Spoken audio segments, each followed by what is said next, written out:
오늘 우리에게 주시는 하나님의 말씀은 마태복음 6장 11절 말씀입니다.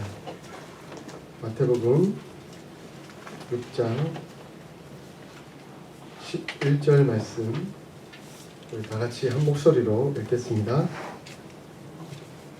시작. 오늘 우리에게 일용할 양식을 주시옵고. 네. 다시 한번 할까요? 예. 시작. 오늘 우리에게 일용할 양식을 주시옵고. 아멘. 네. 주기도문은 두 가지 청원, 그러니까 총 6개의 청원이 있지만 그걸 큰 틀로 나누면 두 가지 청원으로 이루어져 있음을 볼 수가 있습니다. 하나는 당신 청원, 곧 하나님을 향한 청원이고, 또 한 가지는 우리 청원, 곧 우리의 필요한 것들을 두는 그런 청원이라고 말씀드릴 수가 있습니다. 그러므로 주기도문에는 두 가지 기둥이 있다라고 표현해 볼 수 있습니다. 한 가지 기둥은 하나님의 나라이고요. 또 한 가지의 기둥은 우리를 향한 밥, 일용할 양식이다, 이렇게 표현할 수가 있습니다. 앞의 것은 하늘의 것을 구했다고 한다면 이제 여기서부터는 땅의 것, 곧 일용할 양식을 구하게 됩니다. 우리에게 일용할 양식은 단순히 우리의 생존만이 아니라 결국 연결되어서 하나님의 나라와 사역에도 꼭 필요한 것이라고 말할 수가 있습니다. 우리가 일용할 양식이 없으면 굶주리고 고통하고 힘들고 죽어가고 있다면 하나님의 나라와 의를 이루는 데 힘을 쓸 수가 없기 때문에 그렇습니다. 그러므로 주기도문의 두 기둥은 하나님의 나라와 밥의 문제이다 하는 것을 기억해 두면 좋겠습니다. 근데 이 둘은 상호 충돌하는 맞수같이 느껴집니다.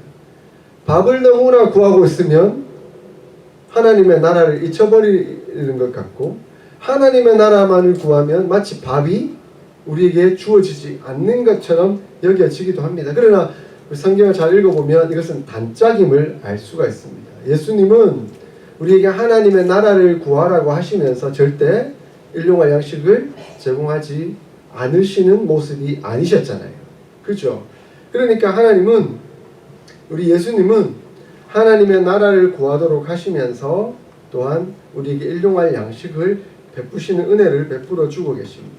그러므로 이 둘은 충돌하는 맞수이면서도 동시에 단짝의 모습을 가지고 있습니다. 주님은 하나님의 나라와 의와 그 뜻을 위한 삶으로 우리를 부르셨습니다. 그리고 그 하나님의 나라에 관심을 기울이며 살면서도 이 땅 가운데 우리에게 필요한 그것에 대해서 염려와 관심을 가지고 돌봐주시겠다라고 또한 약속하고 계십니다.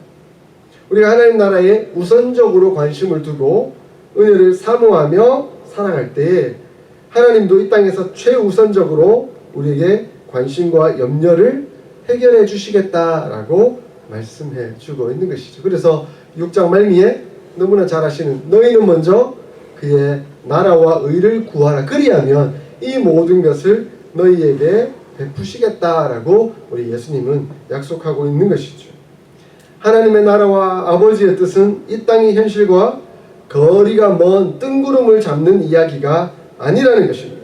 우리에게 필요한 절박하고 현실적인 문제에 대해서 관심을 가지시고 긴밀하게 연결되고 있다는 것을 말씀해 줍니다. 하나님의 나라는 먼저 우리의 밥 문제와 깊이 연관되어 있습니다. 뜬구름 잡는 그런 얘기가 아니라 반드시 우리에게 필요한 모든 것들 베풀어 주시겠다라고 말씀합니다. 오늘 11절을 읽었는데요. 이 11절은 우리 청원의 첫 번째입니다. 앞의 것들은 당신 청원, 곧 하나님을 향한 청원이었다고 한다면 이제부터 우리 청원, 첫 번째인 건데요. 오늘 우리에게 일용할 양식을 주시옵소서라고 이렇게 하는 것은 단지 양식을 주십시오라고 요청하는 것을 넘어서서 우리의 생명을 지켜주시옵소서, 우리의 생명을 가능하게 해 주시옵소서라는 기도입니다. 즉 우리의 생명을 보존해 달라고 하는 요청이 되는 것입니다. 주님은 인간의 가장 우선적 염려와 관심사가 생계 유지에 있다는 것을 알고 계십니다. 그것을 보고 계시는 것이죠. 그래서 하나님을 모르는 이방인들은 주로 무엇을 구해야 하는가, 구하고 있는가 하는 것을 예수님은 말씀해 주셨죠. 무엇을 먹고 마시고 입어야 할지에 대해서 염려하며 산다. 그것이 이방인들의 특징이다. 아니, 모든 인생들, 타락한 인생들의 특징이다. 그죠?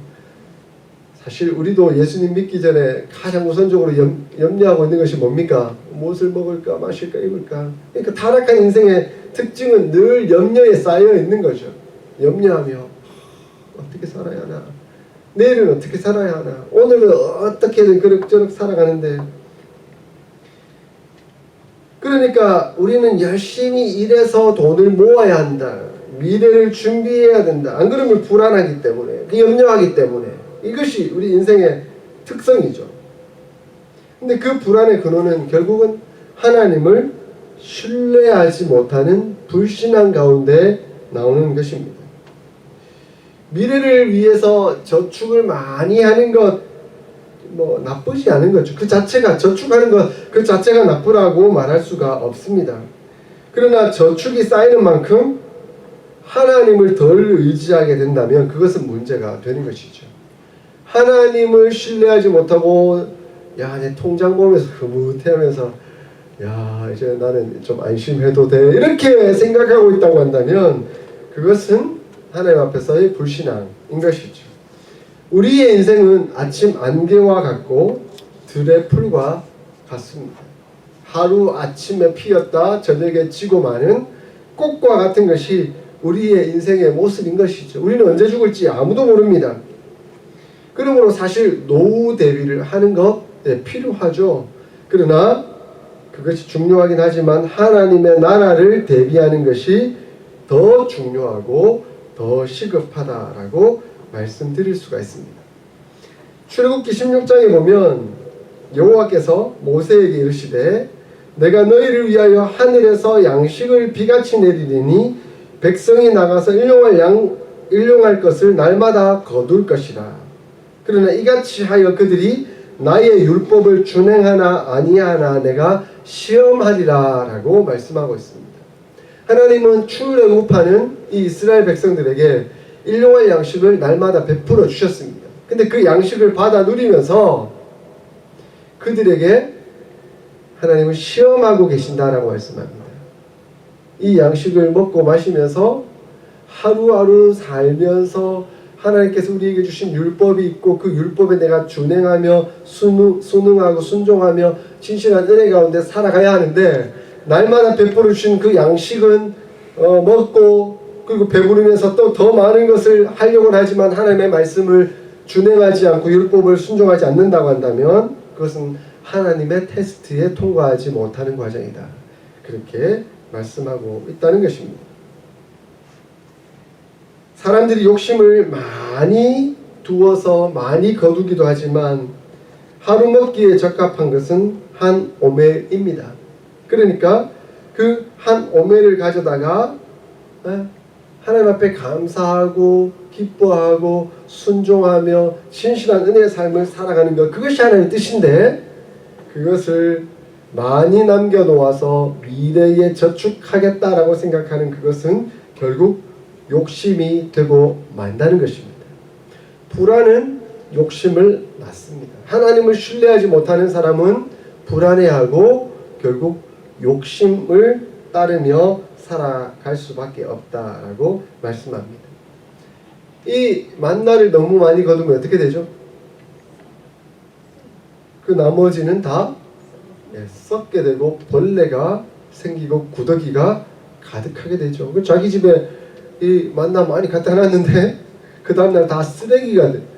아니 보기에도 혐오한 구더기가 가득한 그런 것이 되고 만다고 한다면 그것을 왜 거뒀을까 후회하지 않겠습니까? 그러니까 수고도 하고 의미도 없어져 버리는 그 일들이 자신에게 벌어질 수 있다는 것입니다. 하나님은 우리 인생을 세상에 보내실 때에 빈손으로 보내십니다.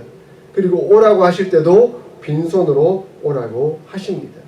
이 땅 가운데 필요한 것은 일용할 양식으로 날마다 베풀어 주시지만 그것을 다 쌓아서 하늘에 가져갈 것처럼 생각하고 있다고 한다면 그것은 아주 어리석은 일이 되고 만다라고 말씀하고 있습니다. 3년 전에 미국에 오실 때 한국의 것 다 싸들고 오셨어요? 의미가 없잖아요. 그죠? 다 싸들고 오려고 하면 그게 미국 세관에 다 걸려듭니다. 의미가 없는 일이 되어버리고 말 수가 있는 것이죠. 우리는 천국의 세관을 통과하게 될 겁니다. 근데 그때는 다 싸들고, 그때 하나님께서 우리를 지켜보면서 이 어리석은 사람아, 이 어리석은 사람아, 뭐 이런 걸 다 싸들고 이렇게 고통스럽게 왔느냐, 아무 의미 없지 않느냐, 그렇게 말씀하지 않겠습니까? 그리고 우리는 욕심을 거두어야 됩니다. 욕심을 내려놓을 때 하나님 주시는 평안과 은혜와 기쁨이 있습니다. 근데 그 욕심 때문에 아둥바둥 사는 그것이 우리를 얼마나 혼란스럽게 하고 고통스럽게 하고 스트레스 받게 하는지 모릅니다. 자꾸 남들보다 많이 가지면 그것이 행복인 줄 알고 착각하며 살아가는데 그렇게 할 필요가 없습니다. 이렇듯 많이 가지려고 하는 욕심을 예수님은 우상 숭배라고 말씀하고 있습니다. 이것을 맘모니즘이라고 표현합니다. 우리가 하나님의 하나님 되심과 하나님의 사랑의 통치를 기억하고 초월해서 오는 은혜를 누리고 살고 있다고 한다면 하나님 우리에게 평안과 기쁨, 은혜를 주실 것입니다. 그것에 만족하며 사는 사람은 하나님을 의지하고 사는 것이기 때문에 하나님 베풀어 주시는 것을 마음껏 누리며 살아갈 수 있도록 도우실 것입니다. 그러한 가운데 내게 주어진 일 만족하며 땀과 수고와 노력으로 또 그렇게 살아갈 것입니다. 그러나 그 하나님의 인도하심을 믿지 못하면 내 힘을 의지할 수밖에 없는 것이죠. 내가 가진 그것에 의존할 수밖에 없는 것이죠.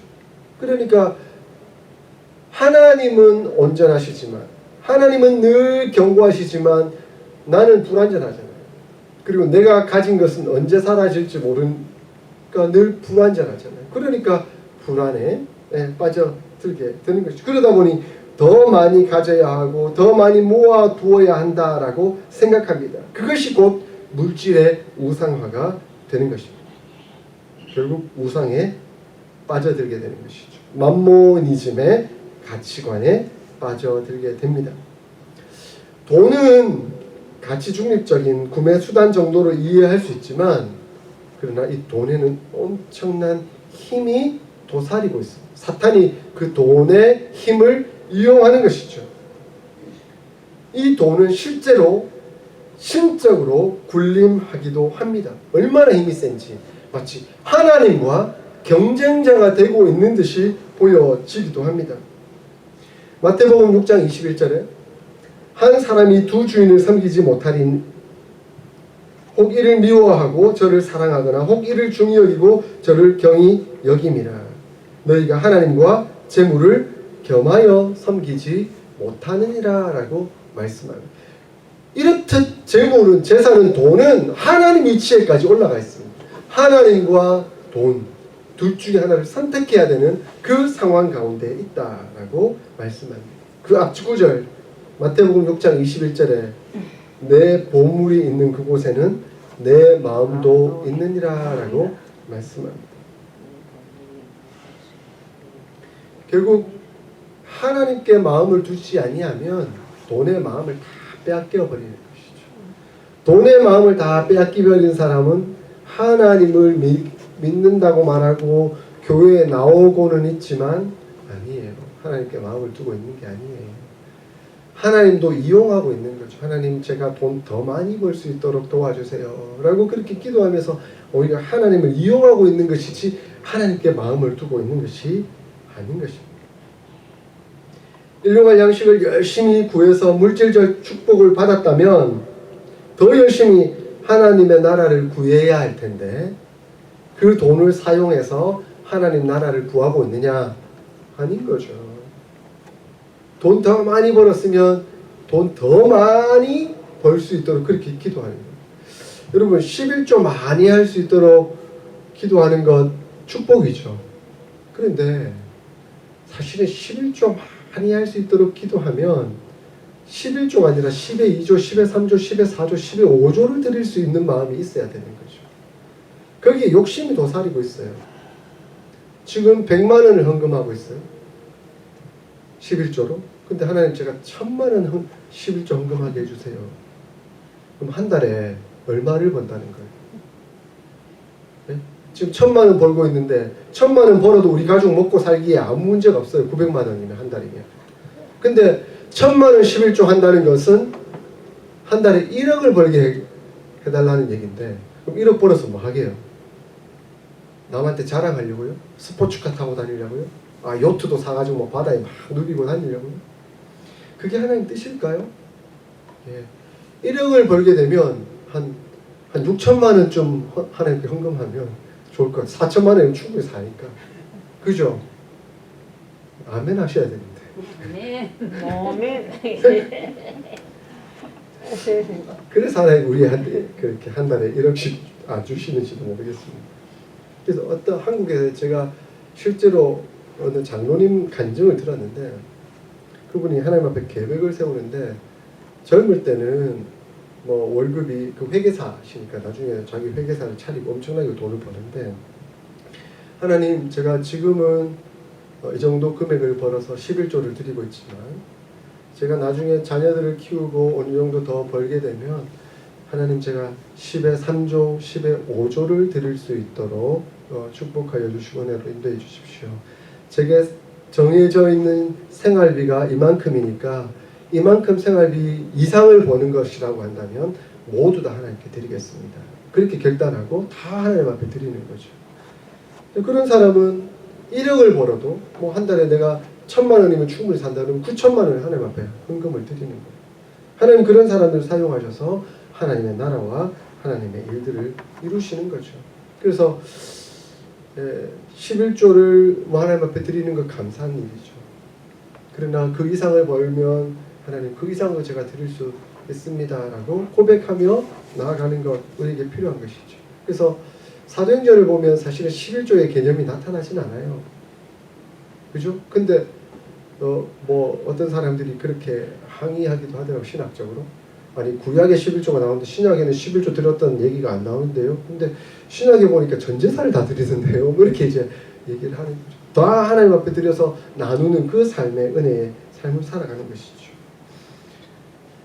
자, 이렇듯 만모니즘에 빠져서 돈을 사랑하게 되면 우상숭배와 같게 되는데 이러한 신앙을 가진 사람은 곧 기복신앙이 되고 맙니다. 왜냐하면 아까 얘기했듯이 하나님을 이용하려고 들려와요. 돈을 더 많이 벌기 위해서 하나님을 이용하는. 그래서 이것이 곧 기복신앙이 되고 마는 것이죠. 그래서 처음부터 하나님의 나라와 의를 먼저 구하는 그 삶의 훈련, 그 신앙 훈련 우리에게 필요합니다. 이렇게 하나하나 하나님 앞에서 감당해 나가야 하는 것이죠. 자, 그렇다면 하나님을 의지해서 사는 삶의 자산은 무엇일까요? 첫 번째는 재물에 대해서 근심하지 않는 태도입니다. 하나님 제가 돈 걱정은 좀 안 하겠습니다 하고 그렇게 늘 고백하며 사는 것이에요. 6장 25절, 28절, 31절에 보면 반복해서 나오는 구절이 있습니다. 목숨을 위하여 무엇을 먹을까 마실까 몸을 위하여 무엇을 입을까 염려하지 말라. 세 번이나 반복해서 되풀이되고 있습니다. 예수님의 가르침의 핵심이죠. 왜 반복할까요? 강조하기 위해서 예수님은 반복하고 있는 것이죠. 끊임없이 이러한 일들 때문에 욕심을 부리며 사는 것이죠. 저도 가끔은 생각해요. 하나님 제가 10개월 동안 이 어스님까지 3시간이나 운전해 오는데 이 작은 차보다는 좀 큰 차를 타면 얼마나 편안할까요? 인간적인 생각들이 자꾸 들어요. 그런데 오는데 아무 문제 없거든요. 하나님의 나라와 뜻을 위해서 살아가는데 욕심을 부리지 않으면 만족할 만한 은혜의 삶을 살아갈 수가 있는 것이죠. 거기에 하나님 모든 것을 채워주시죠. 우리의 염려는 대부분 욕심에서 나온다는 것 잊지 마십시오. 그리고 둘째, 하루하루 하나님의 왕되심을 인정하고 주님만을 의지하며 살겠다는 신앙 고백을 드려야 합니다. 오늘 하루 아침 시작할 때 기도하면서 하나님, 오늘도 우리 예수님이 왕 되신다는 것 인정하며 살겠습니다. 그렇게 고백해야 합니다. 그런 고백을 날마다 순간순간 드릴 때에 하나님은 우리의 삶을 주관하시고 인도해 주십니다. 그리고 하나님이 우리 아버지가 되시기에, 우리의 왕이 되시기에 나는 염려할 것 아무것도 없다라고 인정할 수가 있는 것이죠. 자식이 아버지에게 용돈을 달라 할 때 아버지가 가끔 이렇게 말합니다. 이놈아, 내한테 돈 맡겨놨냐? 내가 왜 니한테 돈을 줘야 돼? 그러면 아이가 뭐라고 얘기하죠? 아빠 사랑해요. 난 아빠만 믿고, 아빠 내 아버지 되시잖아요. 나는 아버지밖에 믿을 수가 없는데, 아버지밖에 의존할 수가 없는데, 그래서 아버지가 도와주셔야 되잖아요. 그렇게 하면 아버지가 속으로 흐뭇해하죠. 이놈이 나만 의지하고 나만 바라보고 자기 필요한 것을 구하고 그리고 내 마음을 이해하면서 이렇게 가는구나. 그러면서 아버지의 것을 베풀어 주잖아요. 자식이 그렇게 자신을 신뢰하는 것 너무 좋잖아요. 우리 딸이 가끔 아빠한테 필요해가지고 아빠 막 이렇게 애교 부리면서 나 이거 필요해 도와줘 해주세요 이렇게 하면 제 마음이 너무 뿌듯하고 그래서 없는 것 일부러 만들어서라도 막 사주려고 그렇게 하잖아요. 그렇죠? 그렇게 자신을 신뢰하는 것이 너무 좋습니다. 우리 하나님도 동일하십니다. 우리 하나님은 모든 것을 가지신 분이시죠. 전지전능하신 분이시죠. 우리의 필요를 다 아세요. 그래서 쓸데없는 것 구하는 것은 주지 않으시지만 꼭 필요한 것 구하는 것은 주십니다. 아멘. 신뢰하고 믿음으로 고백하며 은혜 가운데 나갈 때 하나님 우리에게 주십니다. 아멘. 흐뭇해 하시면서 주십니다. 아멘. 그것을 믿고 하나님 앞에 나아가야 하는 것이죠. 그리고 셋째, 공동체 중심적인 삶을 살아야 하는 것입니다. 이 강구를 드릴 때 관심을 기울여야 하는 중요한 단어가 있습니다. 11절, 오늘 우리에게 일용할 양식을 주시옵고. 우리에게라는 단어입니다. 헬라어 원문을 보면 여기서 우리라는 단어는 2번 등장합니다. 그러니까 원어를 직역하면 우리에게 우리의 일용할 양식을 주시옵고 라는 의미가 됩니다. 그러니까 하나님을 신뢰하고 하나님의 은혜를 사모하며 하나님의 뜻을 따라 살아가는 사람은 나 중심의 신앙이 아니라 우리 중심의 신앙생활을 한다라고 말씀합니다. 신앙이 미숙한 사람은 주로 나 기도를 드립니다. 하나님, 내가 필요하고 내가 지금 이게 안 되고 있고 내가 이게 지금 어렵고. 그런데 신앙의 성숙이 이루어진 사람은 바로 나 기도가 아닌 우리의 기도로 전환된다는 것입니다. 그래서 사도행전을 보면 신앙의 성령으로 충만했던 사람들이 서로의 필요를 채우기 위해서 자기의 집과 소유를 바치고 나누는 그런 삶을 살았던 것이죠. 자기 희생을 통해서 우리의 섬기는 정신, 곧 성령 충만한 그런 모습을 보였다는 것입니다. 성령 충만이 다르게 나오는 것이 아니라 성령 충만의 결과는 곧 공동체적으로 나오는 것이죠. 은사는 왜 필요하죠? 성령 충만함으로 은사가 드러나게 되는데 은사는 나를 위한 것이 아니라 다른 사람을 섬기기 위해서 나는 거잖아요. 근데 뭐 내가 방언한다, 뭐 내가 이런 은사가 있다 자랑하고 있으면 그 사람은 아무 소용이 없어요. 교만한 거죠.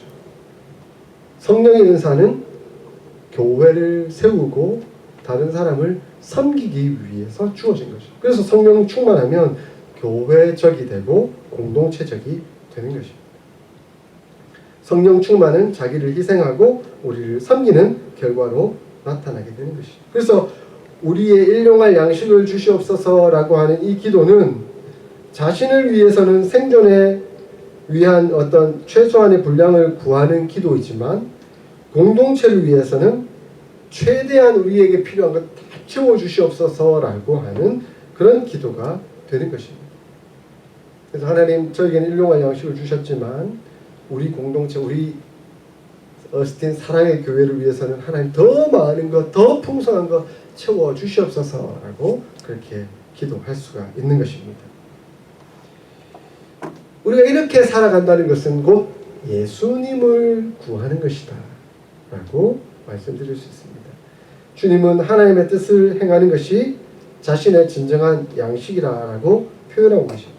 요한복음 4장 34절에 예수께서 이르시되 나의 양식은 나를 보내신 이의 뜻을 행하며 그의 일을 온전히 이루는 이것이니라 라고 말씀하셨습니다. 그러니까 예수님에게 있어서 양식은 하나님의 뜻을 행하는 것이 양식이셨습니다. 그런데 그 하나님의 뜻을 온전히 행하시는 그 예수님이 우리의 양식이 되십니다. 요한복음 6장 48절부터 51절까지를 보면 예수님께서 자신을 이렇게 정의하십니다. 내가 곧 생명의 떡이니라. 내가 곧 생명의 양식이니라. 나는 하늘에서 내려온 살아있는 떡이니 사람이 이 떡을 먹으면 영생하리라. 라고 말씀하셨습니다. 그러니까 우리에게 육체적인 떡도 필요하지만 영적인 떡이 우선입니다. 영적인 양식이 우선이죠. 그 영적인 양식은 바로 예수 그리스도이십니다. 우리가 예수 그리스도를 먹고 마심으로 은혜를 누리고 진실한 믿음의 삶을 살아가면 하나님 우리에게 육체적인 떡, 양식을 다 채워주십니다. 이것이 하나님 축복이고 하나님 나라의 원리입니다. 그러므로 육의 양식을 나누십시오. 아멘. 하나님께서 육의 양식 다 채워주십니다. 아멘. 오늘날 못 먹어서 굶주린 사람이 있습니까? 없습니다. 너무 많이 먹어서 병드는 사람이 많습니다. 그죠? 그러니까 참 전 세계에 하나님께서 이 75억이라는 지구의 인구들이 다 먹고도 남은 음식을 다 베풀어 주고 계세요. 근데 누구는 너무 많이 먹어서 병들어 죽고 누구는 너무 못 먹어서 병들어 죽고 이게 왜 벌어지는 일입니까? 육의 양식을 나누지 않기 때문에 벌어지는 일인 것이죠. 이 육의 양식을 나누면서 생명의 양식을 나눈다고 한다면 얼마나 큰 하나님의 축복이고 은혜가 되겠습니까? 주기도의 중심이 우리에게 밥이듯이 교회의 중심도 밥이 되어야 합니다. 우리 교회는 얼마나 밥을 잘 먹는지 큰 축복입니다. 저는 너무너무 감사합니다. 이번 주 칼럼 읽어보셨어요? 네. 네, 읽어보시면 다 이해가 될 겁니다. 네. 주님이 죄인이나 세리를 데리고 식사를 나누셨습니다. 그 식사를 나누실 때는 단순히 음식만 같이 나눈 것이 아닙니다. 그 식사는 죄인들을 친구로 영접하는 구원의 식사였습니다. 식사를 통해 마음을 열고 구원의 양식 예수님과 말씀을 통해 그들을 구원해 가셨던 것이죠. 그래서 제가 이번 주 칼럼 제목이 밥통과 소통 그리고 공동체잖아요. 그래서 밥통이 열리면 소통이 시작됩니다. 배고프면요 사람이 얼마나 예민한지 몰라요. 그래서 회의할 때 밥 먹기 전에 회의하면 안 돼요.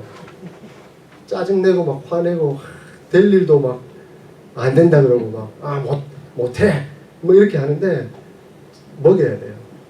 먹고 나면 부분해져서 안 될 일도 다 되지 뭐 좋게 넘어가는 것이죠. 그래서 밥통이 열리면 소통이 시작된다는 겁니다. 구성원들이 가장 친밀하고 무장해제되는 그곳이 바로 밥상입니다. 그래서 하나님의 공급하시는 양식과 더불어 하늘의 밥상, 하나님 나라의 복락이 풍성히 누리며 그 나라를 위해 헌신하는 이들이 되기를 진심으로 바라는 그곳이 밥상에서 이루어지는 것이죠. 그래서 우리 주일마다 이렇게 밥상 나누는 것이 얼마나 행복한지 몰라요. 또 너무 잘 준비해 오셔가지고 너무너무 행복합니다. 그래서 저희 가족도 자주 밥상을 열려고 합니다.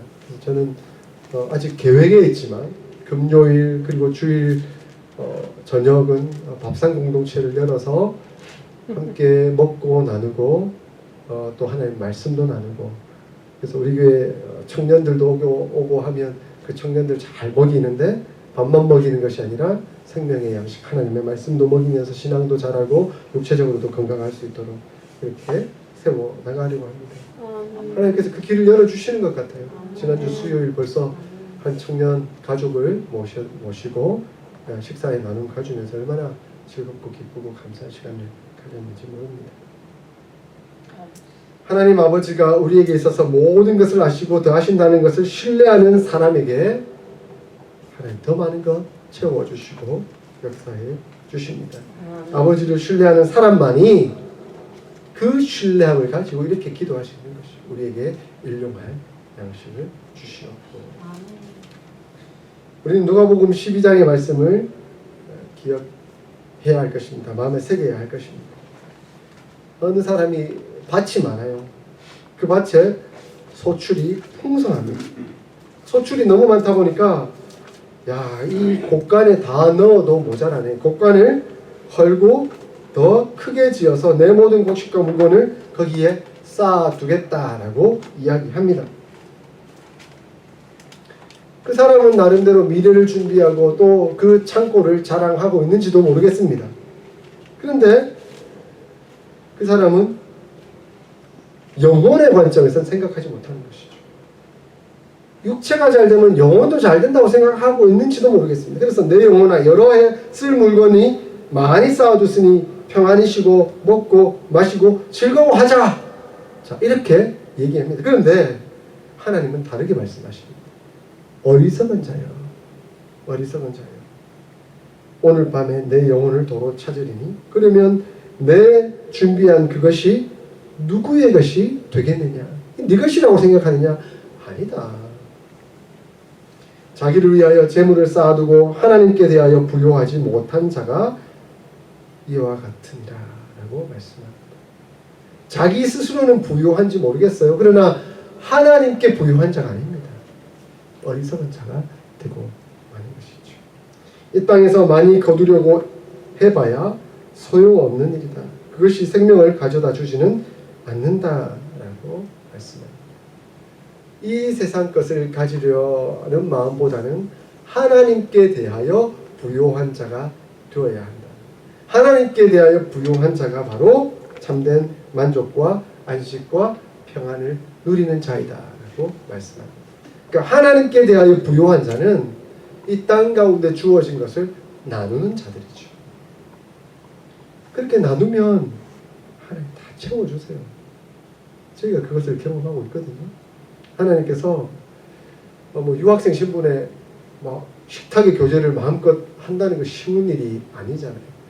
장 볼 때마다 이 코스코 한번 방문해오고 마트 한번 방문해오고 나면 영수증 들고 올 때마다 손이 덜덜덜 떨리죠. 유학생들은 쉽지 않죠. 그런데요, 그렇게 나누고 베풀고 하면 하나님 나라를 이루어가는데 하나님 필요한 재정들을 다 채우시더라고요. 그러니까 또 나눌 수 있는 거죠. 하나님 역사를 아니까.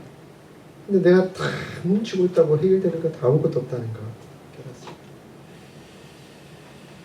사랑하는 성도 여러분, 우리는 지금 무엇을 위해 기도하고 있습니까? 무엇을 욕심내며 기도하고 있습니까? 하나님 나라를 욕심내며 기도하고 있습니까?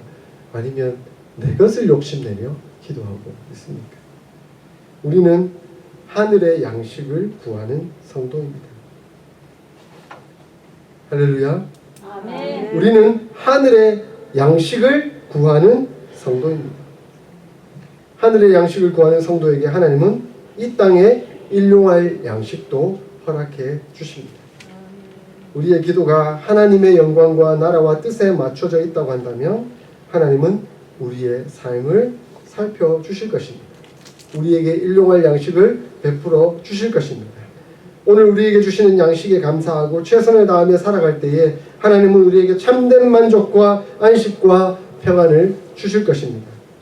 밥 문제에 있어서 하나님 아버지를 신뢰하고 기도 드릴 때에 우리의 생계의 염려에서 자유로워져서 하나님의 나라를 구하며 살도록 하나님은 역사해 주실 것입니다.